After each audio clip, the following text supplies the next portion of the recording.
Hi, good afternoon. This is Helen from Katie's Garden, and today Catherine's going to talk to us about winter damage. Right, so one of the first things you can have problems with is you get lots of the storms, you get the wind, that can break your plants. Also, the snow we've had, that can weigh down some of them and that will break them. So if you can see here, we've got a wound in there. So if you just leave that, that's going to keep flapping around. That's probably going to end up, it could tear, which goes further down, which means you've got more space where you're going to get diseases, you can get more frost damage.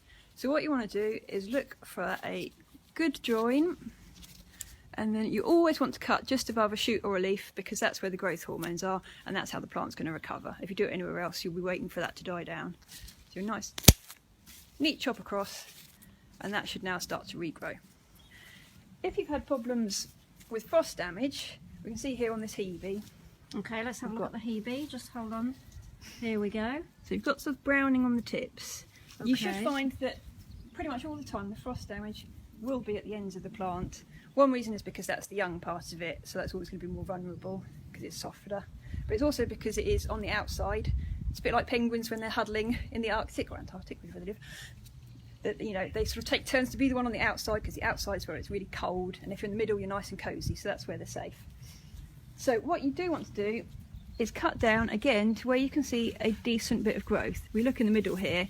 That is all nice and healthy and happy, so that will all be fine, and we can just cut off the duff bits.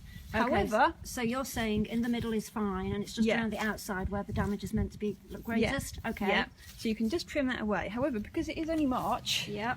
and we are in England, there's still quite a few weeks, possibly even months of frost still to come. So if you cut that off, you're then exposing the next layer, and if we have another hard frost, that could get frost damaged. So if you can, just leave it for now and kind of wait till April time, and then you can give it your tidy up if you can bear it. So really, just to recap, your suggestion is to leave it till the last frost's gone? Really, yes, ideally. Although, we've got here a jasmine, which has also got a bit of frosting. I don't know if we can pick that up. Hang on, let's have a look. We can see that is quite furry, and that is on the brown bit where it's died. Right, okay. That's a bit of mould which is starting to eat away. And there is the Okay. danger that that will just keep on going down and down and down and down.